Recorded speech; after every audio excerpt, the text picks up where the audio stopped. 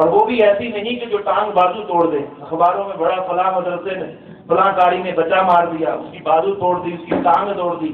کئی والدین فخر کرتے ہیں میں نے بچے پہ ویپر توڑ دیا، میں نے یہ کر دیا.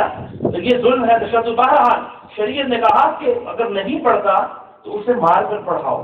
اتنا اہم یہ رکن ہے، اتنا اہم یہ فریضہ ہے کہ اللہ تبارک و تعالی نے اس کو ہر مسلمان عاقل بالغ پر فرض کر دیا ہے. کوئی بھی چیز جب تک اس کی اہمیت کو ہم نہیں جانیں گے، اس کے نقصان کو ہم نہیں جانیں گے، اس وقت تک ہم اس کو کوئی اہمیت نہیں دیں گے. اس کا کیا فائدہ ہے، اس کا کیا نقصان. ہمیں یہ پتا ہے کہ بھوکے رہنے کا یہ نقصان ہے کہ اگر متواتر ہم چند دن نہیں کھائیں گے، پیاسے رہیں گے، چند دن تک نہیں پیئیں گے، تو ہمیں یہ یقین کامل حاصل ہے کہ ہم مر جائیں گے. اس لیے ہم اس چیز پر کمپرومائز نہیں کرتے کہ چلو 5-7 دن کھانا چھوڑ کر دیکھ لیتے ہیں کہ مرتے ہیں کہ نہیں مرتے. نہیں. کیوں کہ اس کا نتیجہ ہمیں پتا ہے، اس کا نقصان ہمیں پتا ہے کہ جان سے ہاتھ دھونا پڑے گا. اسی طرح جس چیز کا فائدہ ہمیں پتا ہے، یعنی کھانے کا فائدہ پتا ہے، کھائیں گے تو زندہ رہیں گے، پیئیں گے تو زندہ رہیں گے، کمائیں گے تو مال آئے گا، کمائیں گے تو گھر بنا سکیں گے، کمائیں گے تو اچھی سواری، اچھا لباس، اچھی بچوں کی تربیت کر سکیں گے، کمائیں گے پیسہ ہوگا تو عمرے اور حج پر جا سکیں گے، کمائیں گے تو ایک نیکی کا کام کر سکیں گے، زکات دیں گے، غریبوں کی مدد کر سکیں گے. اس کی اہمیت کا ہمیں پتا ہے. اس لیے ہم اس چیز پر بھی کمپرومائز نہیں کرتے کہ چلو 2-4 مہینے گھر بیٹھے رہتے ہیں، نہیں بھی کماتے تو کوئی بات نہیں، سروائیول ہو جائے گا، گزارا ہو جائے گا. نہیں، ہمیں پتا ہے کہ اس کا اتنا فائدہ ہے تو ایک روز بھی ہم اپنے کاروبار سے چھٹی نہیں کرتے جب تک کہ بیماری ہمیں بستر پہ نہ لٹا دے. ہمیں اس کی اہمیت کا پتا ہے، اس لیے ہم متواتر وہ کام کرتے چلے جاتے ہیں. نقصان کا پتا ہے، اس لیے اس چیز سے بچتے ہیں. تو نماز کی کیا اہمیت ہے، نماز پڑھنے پر کیا کیا انعامات ملنے والے ہیں، نماز پڑھنے پر ہمیں کیا کیا رب تعالیٰ عطا کرے گا، نماز پڑھنے پر رب کتنا خوش ہوتا ہے، نماز پڑھنے پر ہمارے محبوب جن کے نعرے لگاتے ہیں، جن کی نعتیں پڑھتے ہیں، ہماری زبانیں نہیں سکتی، جن کو ہم اپنا محبوب کہتے ہیں، جن کا عاشق بن کر نعرہ لگاتے ہیں کہ ہم عاشق رسول ہیں، اس محبوب کی آنکھوں کو ٹھنڈک پہنچانا چاہتے ہو تو اس محبوب نے فرمایا کہ میری آنکھوں کی ٹھنڈک کو نماز میں رکھ دی گئی ہے. سبحان اللہ. لاکھوں روپے دو تو پھر میں پوچھوں گا. نہیں، فرمایا نماز پڑھو میری آنکھیں اللہ ٹھنڈی فرما دے گا. ہمیں اس کے فضائل پتہ ہی نہیں، نہ ہمارے یہ سلیبس کا حصہ ہے. اگر ہے تو اسلامیات تو ویسے کھلے لائیں اسکولوں میں کالجوں میں لگی ہوتی ہے، یہ تو اپنا ہی سبجیکٹ کا نام بھی پڑھ کے جاؤ، جو گونگیاں مار آؤ گے انہوں نے گٹھوں کے ساتھ اس کے ناپنے کتنا نمبر لکھ دیا نمبر دے دیں گے. یہ کانسیپٹ یہ ڈیولپ ہوا، ہمارے ذہنوں میں یہ ڈالا گیا. فزکس کی بہت اہمیت ہے، بایو کی بہت اہمیت ہے، میتھ کی بہت اہمیت ہے، کمپیوٹر اسٹڈیز کی بہت اہمیت ہے. اگر نہیں پڑھیں گے تو کیسے انجینئر بنیں گے، نہیں پڑھیں گے تو کیسے اچھی جاب. لیکن اسلام مسلمان ہو کر جو دینیات ہے، ایمانیات ہے، اسلامیات کا جو علم ہے وہ 50 نمبر کا، دوسرے انگریز کی زبان سیکھنے کا علم 200 نمبر کے، اور جو قرآن کا علم ہے، دین کا علم ہے وہ 50 نمبر کا. اور 50 میں سے بھی 17 لے لو، بونگیاں مار کر جو مرضی لکھ کر آ جاؤ تو پاس ہو جاؤ گے. اتنی اہمیت ہے ہماری. اور 16 سال 20 سال جو پڑھتے رہتے ہیں، سب اتنا ہی ہمیں پتہ چلتا ہے کہ یہ کلمہ ہے پہلا، یہ نماز، ہم مسلمان. ابھی پوچھ لیا جائے کہ استنجا کرنے کا، پاک ہونے کا سنت طریقہ کیا ہے تو شاید ہی کوئی جواب دے سکے. ابھی یہ سوال ہو جائے کہ حضرت اتنے سالوں سے آپ بڑے کلف والے کپڑے پہن کر نمازیں پڑھتے ہیں، ذرا یہ تو بتائیے کہ آپ کے کپڑے پر اگر نجاست لگ جائے، لیکوڈ فارم میں ہو یا سالڈ فارم میں ہو، تو اس کپڑے کو پاک کیسے کریں گے؟ شریعت نے کیا طریقہ بتایا؟ کوئی جواب نہیں دے سکے گا. ہو سکتا ہے جھٹکے طریقے لگا کر ہو سکتا ہے وہ صحیح طریقے کے ملتے جلتے ہوں، لیکن سیکھا کسی نے نہیں، الا ماشاء اللہ. نہ سکھایا اولاد کو، نہ خود سیکھا. ابھی پوچھ لیا جائے کہ جناب زکات دیتے ہیں تو جو پلاٹ آپ نے بیچنے کے لیے رکھے ہوئے ہیں کیا ان کی بھی زکات دیتے ہیں؟ جو آپ کی مربوں پر مبنی زمین ہے، ایکڑوں پر جو آپ کی فصل ہوتی ہے، کیا اس فصل پر زکات دیتے ہیں؟ جو آپ کے فارم ہاؤس میں یا بیچنے کے لیے آپ نے جانور رکھے ہوئے ہیں، کیا اس پر زکات دیتے ہیں؟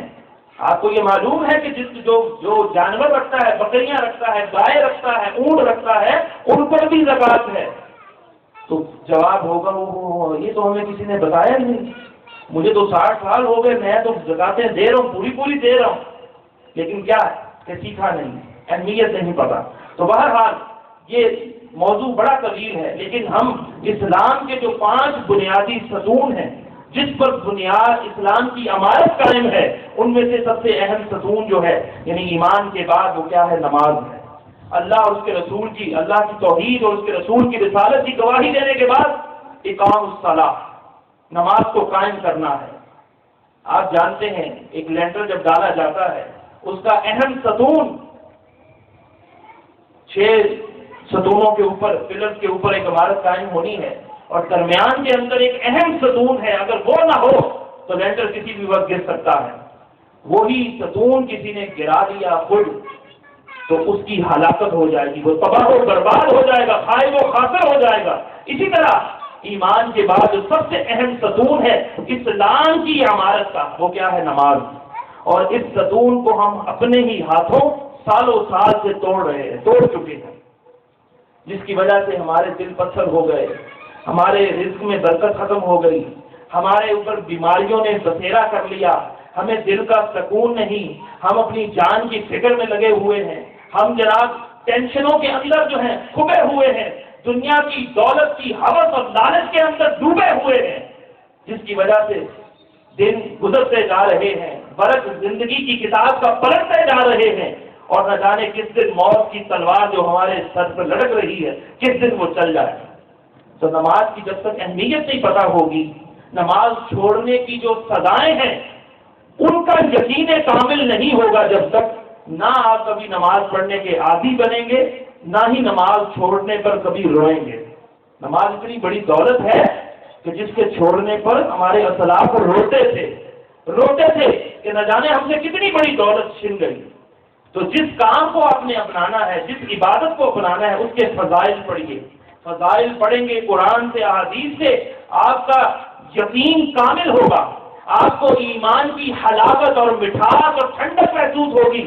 اور مومن تو وہ ہے جو بن دیکھے ایمان لاتا ہے، جو آیہ کریمہ پڑھی شروع میں خطبے کے اندر اللہ فرماتا ہے ہدن للمتقین، ہدایت یہ نہیں فرمایا مالداروں کے لیے ہے، یہ نہیں فرمایا جاگیرداروں کے لیے ہے، یہ نہیں فرمایا یہ سیاستدانوں کے لیے ہے، یہ نہیں فرمایا یہ وڈیروں کے لیے ہے، یہ نہیں فرمایا یہ انجینئر ڈاکٹر کے لیے، فرمایا جو کوئی تقویٰ اختیار کرے گا، جو کوئی اللہ کا خوف دل میں رکھے گا، جو کوئی اللہ سے لو لگائے گا، یہ ہدایت اللہ اسے عطا فرما دے گا۔ سبحان اللہ۔ ہدایت پرہیزگاروں کے لیے ہے۔ پرہیزگار مولا کون ہے؟ اللہ خود ہی اپنے کلام کی تفسیر کر رہا، اللہ فرماتا ہے الذین یقیمون الصلاۃ، وہ لوگ جو نمازوں کو قائم کرتے ہیں، نماز کو پڑھتے ہیں، نمازوں کی حفاظت کرتے ہیں، نمازوں سے پیار کرتے ہیں۔ سب سے پہلا فریضہ تو یہ ہے، حقوق اللہ میں یہ اہم حق ہے جو اللہ نے ہم پر لازم کیا، تو ہدایت انہیں ہی عطا ہوتی ہے۔ فرمایا کہ ہمارے دیے ہوئے مال میں سے خرچ کرتے ہیں، وہ اپنے مالوں کی زکات ادا کرتے ہیں، یہ وہ لوگ ہیں جو کامیاب ہو گئے۔ قد افلح المؤمنون الذین هم فی صلاتهم خاشعون والذین هم عن اللغو معرضون والذین هم للزکاة فاعلون والذین هم لفروجهم حافظون۔ اللہ فرماتا ہے یہ وہ لوگ ہیں جب نماز کے لیے کھڑے ہوتے ہیں ان کی آنکھوں سے آنسوؤں کی جھڑیاں شروع ہو جاتی ہیں، یہ ان کا اشک کا سیل جو ہے سیلاب رواں ہو جاتا ہے، گڑ گڑاتے ہیں، ان کے جسم تھر تھراتے ہیں، لوگ سو ہوتے ہیں، اور یہ اپنی خواب گاہوں سے اپنی کروٹیں جدا کر کے اللہ کی بارگاہ میں قیام میں کھڑے ہوتے ہیں، تہجد گزاریاں کر رہے ہیں، فرائض کی پابندیاں کرنے کے بعد ذکر کثیر کر رہے ہیں، یہ وہ لوگ ہیں، یہ فلاح پانے والے، یہ زکاتیں پوری ادا کرنے والے، یہ وعدوں کو پورا کرنے والے، یہ امانتوں کی حفاظت کرنے والے، یہ اپنی شرم گاہوں کی حفاظت کرنے والے، یہ لوگ کامیاب ہو گئے۔ یہ بےہودہ گوئی اور بےہودگیوں سے بچنے والے یہ لوگ ہیں جو کامیاب ہو گئے۔ تو اللہ نے سب سے پہلے فرمایا جو اپنی نماز میں گڑ گڑاتے ہیں، جو خشیت اختیار کرتے ہیں، جو اللہ کی بارگاہ میں روتے ہیں، اللہ کریم انہیں یہ انعام عطا فرماتا ہے۔ تو بات جو میں نے عرض کی وہ یہ کہ اللہ فرماتا ہے کہ حافظوا علی الصلوات والصلاۃ الوسطیٰ، اپنی نمازوں کی حفاظت کرو۔ لوگوں اپنے مال کی تو حفاظت کرتے ہو اپنے ایمان کی بھی حفاظت کرو. اپنے مال کو تو لاکرز میں تجوریوں میں بند بند کر کے رکھتے ہو. ایمان جو اتنی بڑی دولت ہے، ساری دنیا کے تم مالک بنا دیے جاؤ، ساری دنیا کے خزانے تمہاری تجوریوں میں آ جائیں، اگر تمہارے سینے میں نور ایمان نہیں ہے تو یہ سب کچھ خاک کے برابر ہے. اگر ایمان نہیں تو کچھ بھی نہیں ہے. نہ تمہاری دولت کا مجھے سروکار ہے، نہ تمہارے لمبی لمبی جو ہے وہ فلاحی کاموں کا یا پلاننگ کا اسکیموں کا مجھے کوئی سروکار ہے جب تمہارے سینے میں ایمان نہیں ہے. ایمان اتنی قیمتی دولت ہے. تو جب تک ہمیں اس کی اہمیت نہیں پتا ہوگی، ہم لوگ کبھی بھی اس میں فلاح نہیں پا سکیں گے. نماز کیا ہے؟ نماز اللہ نے یہ بھی فرما دیا اِنَّهَا لَكَبِيرَةٌ إِلَّا عَلَى الْخَاشِعِينَ. یہ بہت بڑی ہے، بہت بھاری ہے، بہت بھاری ہے. نماز پڑھنے کا وقت آتا ہے نا، اللہ نے فرمایا منافق پہ بھاری ہے. یہ منافق جماعت کے ساتھ نماز نہیں پڑھتا. اس کی نشانی بتائی کہ وہ جو جماعت سے پیچھے رہ جاتے ہیں وہ منافق ہیں، ان کے دلوں میں نفاق ہے. فجر اور عشاء عموماً لوگ قضا کرتے ہیں. فرمایا کہ فجر اور عشاء یہ پتہ کس پہ بھاری ہے؟ فرمایا یہ منافق پہ بھاری ہے نماز پڑھنے والا، اس کو بھی منافق کہا گیا. کیوں کہ وہ فجر اور عشاء میں سستی کرتا ہے، جماعت سے نہیں پڑھتا، قضا کر کے پڑھتا ہے. یا اس طرح وہ لوگ جو نمازیں پڑھتے ہیں لیکن وقت سے نہیں پڑھتے، قضا کر کے پڑھتے ہیں، وقت کا آخری پہر آ جائے اس وقت نمازیں پڑھتے ہیں، اللہ نے ان کو بھی ہلاکت کی وعید سنائی. فرمایا فویل للمصلین، ہلاکت ہے، بربادی ہے ان نمازیوں کے لیے. فویل للمصلین الذین هم عن صلاتهم ساہون، وہ لوگ جو اپنی نمازوں کو بھولے ہوئے ہیں، نماز کو کوئی اہمیت ہی نہیں دیتے. سالگرہ آئی نمازیں قضا، شادی آئی بچے کی بینڈ بج رہے ہیں، ہندوؤں کی رسم پوری ہو رہی ہے، نمازیں جاتی ہیں تو جائیں، ہمیں کیا سروکار ہے. نماز تو گویا کہ اتنی بڑی چٹی ہے، اتنا بڑا ٹیکس ہے، اتنا بڑا جرمانہ ہم سمجھتے ہیں کہ جس طرح جرمانہ دینے سے ڈرتے ہیں، گھبراتے ہیں، اسی طرح نماز پڑھنے سے گھبرایا جاتا ہے. ہلاکت ہے ان نمازیوں کے لیے جو اپنی نمازوں کو بھولے ہوئے ہیں. طہارت مکمل نہیں ہوتی یا خشوع و خضوع نہیں. فرمایا چوروں میں سے سب سے برا چور وہ ہے جو اپنی نماز میں چوری کرتا ہے، مال کی چوری کر دے. فرمایا اپنے مال میں چوری کرتا ہے وہ بدترین چور ہے، جو کبے کی طرح چونچے مار کے 2 منٹ کے اندر جو سمجھتا ہے کہ بڑا احسان کر دیا میں نے اللہ پر. نہیں، اس کی نماز اس کے منہ پہ دے ماری جائے گی. ایسی عبادت کو رب تعالیٰ کو کوئی حاجت نہیں. واللہ الغنی، اللہ کو بے نیاز ہے. ارے تم عمل کرو گے تو اس عمل کا تمہیں ہی فائدہ ہوگا. فرمایا کہ جو نمازیں ضائع کرتے ہیں، نمازوں کو برباد کرتے ہیں، نمازوں کو اہمیت نہیں دیتے. ارے باقی باتیں تو بڑی دور کی باتیں ہیں. کون روزہ رکھتا ہے نہیں رکھتا، کون سچ بولتا ہے نہیں بولتا، کون خیانت کرتا ہے، کون کیا کرتا ہے. ابھی تو پہلے سوال کی تیاری کی بات ہو رہی. فرمایا کہ جہنم کے اندر اللہ کے رسول فرماتے ہیں ایک وادی ہے. تم تو دنیا کے بھوت بنگلے دیکھ دیکھ کے اس سے انجوائے کرتے ہو، جہنم کے اندر ایک وادی ہے. یہ وہ زبان کہہ رہی ہے جو رب کا قرآن سنا رہی ہے، اور جس نے کبھی بھی اپنی مرضی سے کوئی بات نہیں کی وہی بات کی ہے جو ولی خدا ہوتی ہے. حضور نے فرمایا جہنم کے اندر ایک وادی ہے جس کی گرمی اور جس کی گہرائی سب سے زیادہ ہے، جس کی گرمی جس کی گہرائی سب سے زیادہ. ایک کنواں جو 10 گز گہرا ہو اس میں کوئی گر جائے اور اس کو کوئی بچانے والا نہ ہو، خوف اور وحشت کے ساتھ ہی کوئی مر جائے کہ میرا بنے گا کیا. تھوڑا سا گہرا کنواں، 4ویں 5ویں 7ویں منزل سے اوپر سے نیچے دیکھیں تو موت نظر آتی ہے. اور جہنم کی گہرائی ایسی ہے، حضور نے فرمایا 70 سال تک ایک پتھر کو جہنم کے کنارے سے گہرایا گیا، وہ 70 سال اس کی گہرائی میں گرتا رہے تو جب 70 سال پورے ہوں اتنی گہرائی جو ہے وہ جہنم کی ہے. اتنی گہرائی جہنم کی ہے، اور اس کی آگ سفید نہیں کہ جس میں ایک دوسرے کو نظر آ جائے گا، اس کی آگ سرخ نہیں. فرمایا 3000 سال تک اس آگ کو بھڑکایا گیا. رسول اللہ کی حدیث گواہ ہے. فرمایا کہ حتیٰ کہ وہ سیاہ ہو گئی. اس کے اندر جو ہے فرمایا وادی ہے، ایک وادی، اس کا نام غی ہے. اس کی گہرائی سب سے زیادہ ہے، اس کی گرمی سب سے زیادہ ہے. اس میں ایک کنواں ہے، اس گہری وادی میں ایک کنواں ہے، فرمایا اس کا نام حب ہے۔ اس کا نام کیا ہے؟ حب ہے۔ رسول کریم علیہ السلام فرماتے ہیں کہ جب جہنم کی آگ بجھنے پر آتی ہے، جہنم کی آگ بجھنے پر آتی ہے، تو حضور نے فرمایا اللہ کریم اس حب کنویں کو کھول دیتا ہے۔ جب اس کنویں کو کھول دیتا ہے، جس سے پھر تپش ملتی ہے، حرارت ملتی ہے، وہ آگ پھر بھڑک اٹھتی ہے۔